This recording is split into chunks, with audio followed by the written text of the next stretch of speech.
അപ്പോൾ ഇന്നത്തെ ടോപ്പിക്ക് മഞ്ഞളിനെ കുറിച്ചിട്ടാണ്. ആയുർവേദത്തിൽ ഒരുപാട് ഔഷധ ഗുണങ്ങളുള്ള ഒരു ദ്രവ്യമാണ് മഞ്ഞൾ എന്ന് പറയുന്നത്. നമുക്കറിയാം മഞ്ഞളിന് ഒരുപാട് ആരോഗ്യ ഗുണങ്ങളുണ്ട്. ഡെയിലി നമ്മൾ കറികളിലൊക്കെ ആഡ് ചെയ്ത് കഴിക്കുന്ന ഒരു ഔഷധമാണ് എന്ത് മഞ്ഞൾ എന്ന് പറയുന്നത്. ഈ സോറിയാറ്റിക് കണ്ടീഷനോ അല്ലെങ്കിൽ എന്തെങ്കിലും ഫംഗൽ ഇൻഫെക്ഷൻ ഒക്കെ ഉണ്ടെങ്കിൽ നമുക്ക് ജസ്റ്റ് മഞ്ഞളും അതുപോലെ തന്നെ കറിവേപ്പിലയോ അല്ലെങ്കിൽ ആര്യവേപ്പിൻ്റെ ഇലയോ മിക്സ് ചെയ്തിട്ട് ആ ഭാഗത്ത് അപ്ലൈ ചെയ്ത് കൊടുക്കാം. അല്ലെങ്കിൽ വെർജിൻ കോക്കനട്ട് ഓയിലിൽ കുറച്ച് മഞ്ഞൾ ചതച്ചതും അതുപോലെ തന്നെ വെളുത്തുള്ളിയുടെ നീരും മിക്സ് ചെയ്തിട്ട് നമുക്ക് ആ ഒരു ഭാഗത്ത് അപ്ലൈ ചെയ്ത് കൊടുക്കാം. മഞ്ഞളിൻ്റെ ഔഷധ ഗുണങ്ങൾ അതുപോലെ തന്നെ നമ്മുടെ ശരീരത്തിൽ വരുന്ന മാറ്റങ്ങൾ എന്ന് പറയുന്നത് കറക്റ്റായിട്ട് നിങ്ങളത് കഴിക്കുകയാണെങ്കിൽ നമുക്ക് ഒരുപാട് ശരീര ഗുണങ്ങൾ മഞ്ഞളിലൂടെ കിട്ടുന്നുണ്ട്.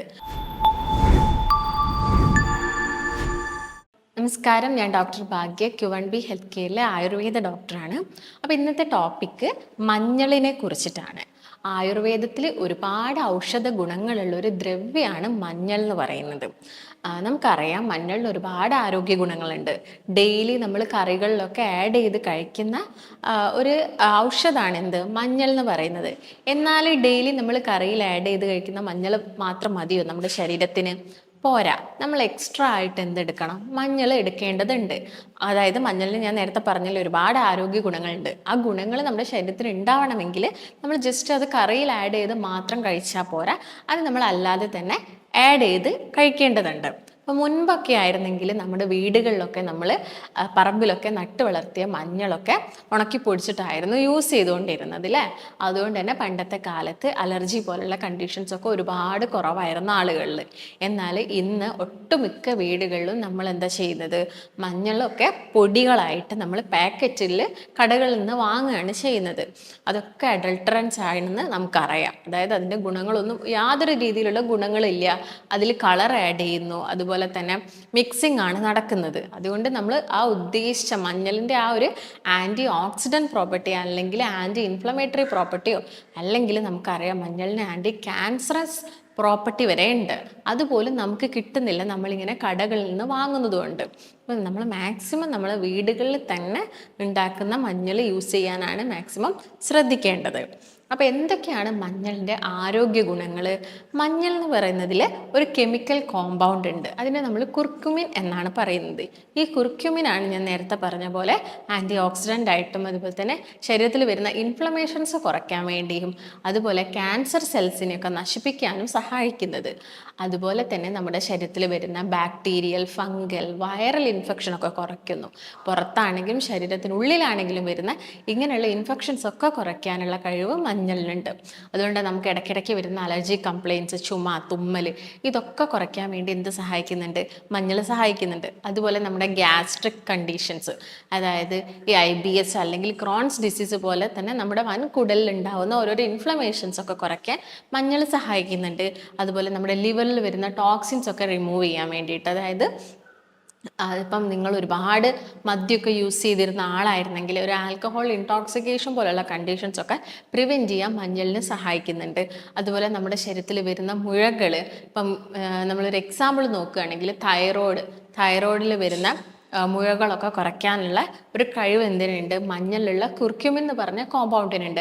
അതുപോലെ ഇപ്പം ജെൻസിൻ്റെ കേസ് നോക്കുകയാണെങ്കിൽ പ്രോസ്റ്റേറ്റിന് വരുന്ന വീക്കം, പ്രോസ്റ്റേറ്റിന് വരുന്ന എന്തെങ്കിലും അസുഖങ്ങളൊക്കെ പ്രിവെൻറ്റ് ചെയ്യാനുള്ള കഴിവ് മഞ്ഞളിനുണ്ട്. അതുപോലെ ഇപ്പം ഡയബറ്റിക് പേഷ്യൻസിൽ, അതായത് പ്രമേഹ രോഗം കുറയ്ക്കാൻ വേണ്ടിയിട്ട് നമുക്ക് മഞ്ഞൾ യൂസ് ചെയ്യുന്നത് നല്ലതാണ്. അത് ഇൻസുലിൻ്റെ റെസിസ്റ്റൻസ് കുറച്ചിട്ട് അതിൻ്റെ ആക്ടിവിറ്റി കുറച്ചും കൂടി എന്ത് ചെയ്യും? കൂട്ടും. അതുകൊണ്ട് നമ്മൾ ഡെയിലി ഭക്ഷണത്തിൽ മാത്രം മഞ്ഞൾ ഉൾപ്പെടുത്തിയാൽ പോരാ, എക്സ്ട്രാ ആയിട്ട് നമ്മൾ മഞ്ഞൾ കഴിക്കേണ്ടതുണ്ട്. അതെങ്ങനെ കഴിക്കണം എന്നുള്ള കാര്യങ്ങളൊക്കെ ഞാൻ ഈ വീഡിയോയിലൂടെ നിങ്ങളുമായിട്ട് ഷെയർ ചെയ്യാൻ പോവുകയാണ്. അതുപോലെ തന്നെ മഞ്ഞൾ നമ്മുടെ പിത്തരസമൊക്കെ കൂട്ടുന്നത് കൊണ്ട് തന്നെ പെട്ടെന്ന് ദഹനം നടക്കാനൊക്കെ ഹെൽപ്പ് ചെയ്യുന്നുണ്ട്. അതുകൊണ്ട് മഞ്ഞൾ ഡെയിലി നിങ്ങൾ 1 ടീസ്പൂണിൻ്റെ പകുതി, അതായത് ഒരു 1/2 ടീസ്പൂൺ എങ്കിലും നമ്മുടെ ഭക്ഷണത്തിൽ ഇൻക്ലൂഡ് ചെയ്യേണ്ടതുണ്ട്. അതുപോലെ തന്നെ ഞാൻ നേരത്തെ പറഞ്ഞുള്ള പ്രമേഹ രോഗം കുറയ്ക്കാൻ സഹായിക്കുന്നുണ്ട്. പിന്നെ നമ്മുടെ ഇമ്മ്യൂണിറ്റി, പ്രതിരോധം കൂട്ടാൻ സഹായിക്കുന്നുണ്ട് മഞ്ഞളിൻ്റെ. എല്ലാ ദിവസവും നമ്മൾ മഞ്ഞൾ ഒരു 1/4 ടീസ്പൂണെങ്കിലും വെറും വയറ്റിൽ നമ്മൾ കഴിക്കുകയാണെങ്കിൽ അത് നമ്മുടെ പ്രതിരോധ ശക്തി നന്നായിട്ട് വർദ്ധിപ്പിക്കാൻ ഹെൽപ്പ് ചെയ്യും. അതുപോലെ തന്നെ മഞ്ഞളിനൊരു ബ്ലഡ് തിന്നിങ് പ്രോപ്പർട്ടി ഉണ്ട്. ബ്ലഡ് തിന്നിങ് പ്രോപ്പർട്ടി എന്ന് പറയുന്ന സമയത്ത് രക്തം പെട്ടെന്ന് കട്ട പിടിക്കുന്നതൊക്കെ പ്രിവെൻറ്റ് ചെയ്യാൻ ആർക്കും സാധിക്കും? മഞ്ഞളിന് സാധിക്കും. അതുകൊണ്ട് ഹൃദ്രോഗം വരാൻ ചാൻസ് ഉള്ള ആളുകൾക്കും അല്ലെങ്കിൽ ഒരു തവണ വന്ന ആളുകളൊക്കെ ആണെങ്കിൽ അവർ ഡെയിലി മഞ്ഞളൊക്കെ യൂസ് ചെയ്യുന്നത് എന്തായിരിക്കും? നല്ലതായിരിക്കും. ഇപ്പം ഞാൻ നേരത്തെ പറഞ്ഞ ഈ ഒരു കെമിക്കൽ കോമ്പൗണ്ട് മഞ്ഞൾ പൊടിയിനേക്കാളും കൂടുതലായിട്ടും ഉള്ളത് പച്ച മഞ്ഞളിലാണ്. നമ്മൾ സാധാ പച്ച മഞ്ഞൾ ഒരു 2 മുതൽ 4 ഗ്രാമോളം കഴിക്കുന്നത് നമ്മുടെ പ്രതിരോധ ശക്തി കൂട്ടുകയും ചെയ്യും. ആ കുർക്കുമിൻ എന്ന് പറഞ്ഞ കോമ്പൗണ്ട് നമ്മുടെ ശരീരത്തിലോട്ട് ഡയറക്റ്റ് ആയിട്ട് കിട്ടുകയും ചെയ്യും. നോർമലി നമ്മൾ കഴിക്കുന്നതിനേക്കാളും കൂടുതലായിട്ട് എന്തായാലും അസുഖമുള്ള സമയത്ത് നമുക്ക് ആവശ്യമായിരിക്കും. എന്നാലും നിങ്ങൾ മഞ്ഞളൊക്കെ എടുക്കുന്നുണ്ട്, എന്നിട്ടും നിങ്ങൾക്ക് ആ മഞ്ഞളിൻ്റെ ഗുണം ശരീരത്തിൽ കിട്ടുന്നില്ലെങ്കിൽ അത് നമ്മൾ എടുക്കുന്ന രീതി തെറ്റായതുകൊണ്ടാണ്. അതുകൊണ്ട് എപ്പോഴും മഞ്ഞൾ കഴിക്കുന്ന സമയത്ത് ശ്രദ്ധിക്കണം. കാരണം ഓവറായിട്ട് മഞ്ഞൾ നമ്മുടെ ശരീരത്തിന് വേണ്ട. അതുപോലെ തന്നെ വളരെ കുറഞ്ഞു പോകാനും പാടില്ല. കറക്റ്റായിട്ടുള്ളൊരളവിലും അതുപോലെ തന്നെ ആ ഒരു ഡോസിലും വേണം എന്ത് ചെയ്യാൻ, മഞ്ഞൾ നമ്മൾ കഴിക്കാൻ വേണ്ടിയിട്ട്. ഇപ്പം നമ്മൾ എന്തെങ്കിലും ഭക്ഷണം കഴിച്ചിട്ട് നമുക്ക് ഫുഡ് പോയ്സണിങ് അല്ലെങ്കിൽ ഫുഡിന് ഇൻഫെക്ഷനൊക്കെ വരുന്നുണ്ടെങ്കിലും നമ്മളൊരു മഞ്ഞൾ സൈഡിലൂടെയൊക്കെ നമ്മൾ കഴിക്കുന്നുണ്ടെങ്കിൽ ആ ഭക്ഷണത്തിലുള്ള വിഷാംശം കുറയ്ക്കാൻ വേണ്ടിയിട്ടും എന്ത് സഹായിക്കും? മഞ്ഞളിലുള്ള ഈ കുർക്യൂമിൻ എന്ന് പറഞ്ഞ കോമ്പൗണ്ട് സഹായിക്കും. അപ്പം എങ്ങനെയാണ് മഞ്ഞൾ യൂസ് ചെയ്യേണ്ടതെന്നുള്ളത് നമുക്ക് നോക്കാം. ആദ്യം തന്നെ നോർമലി നമ്മൾ വീടുകളിലൊക്കെ എങ്ങനെയാണ് മഞ്ഞൾ ഉണക്കി ജസ്റ്റ് വെയിലത്ത് വെച്ചിട്ട് ജസ്റ്റ് ഒന്ന് കഴുകിയിട്ട് വെയിലത്ത് വെച്ചിട്ട് ഉണക്കി പൊടിച്ചിട്ടാണ് യൂസ് ചെയ്യാറ്. അങ്ങനെ മഞ്ഞൾ യൂസ് ചെയ്യരുത്. അങ്ങനെ യൂസ് ചെയ്യുന്ന സമയത്ത് അതിലുള്ള കുർക്യൂമിൻ കോമ്പൗണ്ട് നഷ്ടപ്പെട്ടു പോവുകയാണ് ചെയ്യുന്നത്. അതുകൊണ്ട് അതുപോലെ നമ്മൾ ഒരുപാട് കാലത്തേക്ക് വേണ്ടിയിട്ടായിരിക്കും മഞ്ഞൾ 2-3 കിലോ മഞ്ഞളൊക്കെ ആയിരിക്കും പൊടിപ്പിച്ച് വെക്കുന്നുണ്ടാവുക. അങ്ങനെ ചെയ്യാൻ പാടില്ല. അതിന് പകരം നമുക്ക് കുറച്ച് കാലത്തേക്ക് വേണ്ട, അതായത് വളരെ കുറച്ച് മഞ്ഞൾ മാത്രമേ നമ്മൾ ഉണക്കി പൊടിപ്പിച്ച് വെക്കാൻ പാടുള്ളൂ. അതായത് നിങ്ങളിപ്പോൾ അത് എങ്ങനെയാണ് ഉണക്കി പൊടിപ്പിക്കേണ്ടതെന്ന് വെച്ചാൽ ആദ്യം തന്നെ നിങ്ങളത് ഒരു കുക്കറിൽ എങ്ങാനും ഇട്ടിട്ട് നമുക്ക് വേണ്ട കുറച്ച് മഞ്ഞൾ മാത്രം ഒരു കുക്കറിൽ വെച്ചിട്ട് വേവിച്ചതിന് ശേഷം മാത്രം അത് വെയിലത്ത് വെച്ചിട്ട് ഉണക്കുക, എന്നിട്ട് പൊടിപ്പിക്കുന്നതാണ് ഏറ്റവും ബെറ്റർ എന്ന് പറയുന്നത്. ഈ ഒരു രീതിയിൽ വേണം മഞ്ഞൾ എപ്പോഴും യൂസ് ചെയ്യാനും വേണ്ടിയിട്ട്. അതുപോലെ എങ്ങനെയാണ് മഞ്ഞൾ ഡെയിലി ഭക്ഷണത്തിൽ ഉൾപ്പെടുത്തേണ്ടതെന്ന് നോക്കുന്ന സമയത്ത് വലിയ ആളുകളൊക്കെ ആണെങ്കിൽ നിങ്ങൾ പാലൊക്കെ ഡെയിലി കുടിക്കുന്ന ആളുകളാണെങ്കിൽ നിങ്ങൾ തിളപ്പിച്ച് ആറിയ പാലിൻ്റെ അകത്ത് ഒരു 1/2 ടീസ്പൂൺ മഞ്ഞളും അതുപോലെ തന്നെ ഒരു 2 പിഞ്ചോളം കുരുമുളക് പൊടിയും കൂടി മിക്സ് ചെയ്ത് കഴിക്കുകയാണെങ്കിൽ നമുക്ക് പ്രതിരോധ ശക്തിയൊക്കെ കൂട്ടാൻ സാധിക്കും. അതുപോലെ തന്നെ ചെറിയ മക്കളാണെങ്കിൽ നമുക്കത് ചെറു തേനിൽ മിക്സ് ചെയ്ത് കൊടുക്കാം. അല്ലെങ്കിൽ പാലൊന്നും പറ്റുന്നില്ല, പാല് ചില ആളുകൾക്ക് അലർജിയോ അല്ലെങ്കിൽ കഫക്കെട്ടോ ഒക്കെ ഉണ്ടാക്കുന്നുണ്ടെങ്കിൽ അത് നമുക്ക് ഒരു ഇളം ചൂടുവെള്ളത്തിൽ മിക്സ് ചെയ്തിട്ട് എടുക്കാവുന്നതാണ്. അതുപോലെ ഇപ്പോൾ സ്കിന്നിലൊക്കെ ഇൻഫെക്ഷൻ വരുന്ന സമയത്ത് നോർമലി നമ്മൾ മഞ്ഞളൊക്കെ അപ്ലൈ ചെയ്ത് കൊടുക്കാറുണ്ട്. അതായത് എന്തെങ്കിലും സോറിയാറ്റിക് കണ്ടീഷനോ അല്ലെങ്കിൽ എന്തെങ്കിലും ഫംഗൽ ഇൻഫെക്ഷനൊക്കെ ഉണ്ടെങ്കിൽ നമുക്ക് ജസ്റ്റ് മഞ്ഞളും അതുപോലെ തന്നെ കറിവേപ്പിലയോ അല്ലെങ്കിൽ ആര്യവേപ്പിൻ്റെ ഇലയോ മിക്സ് ചെയ്തിട്ട് ആ ഭാഗത്ത് അപ്ലൈ ചെയ്ത് കൊടുക്കാം. അല്ലെങ്കിൽ വെർജിൻ കോക്കനട്ട് ഓയിലിൽ കുറച്ച് മഞ്ഞൾ ചതച്ചതും അതുപോലെ തന്നെ വെളുത്തുള്ളിയുടെ നീരും മിക്സ് ചെയ്തിട്ട് നമുക്ക് ആ ഒരു ഭാഗത്ത് അപ്ലൈ ചെയ്ത് കൊടുക്കാം.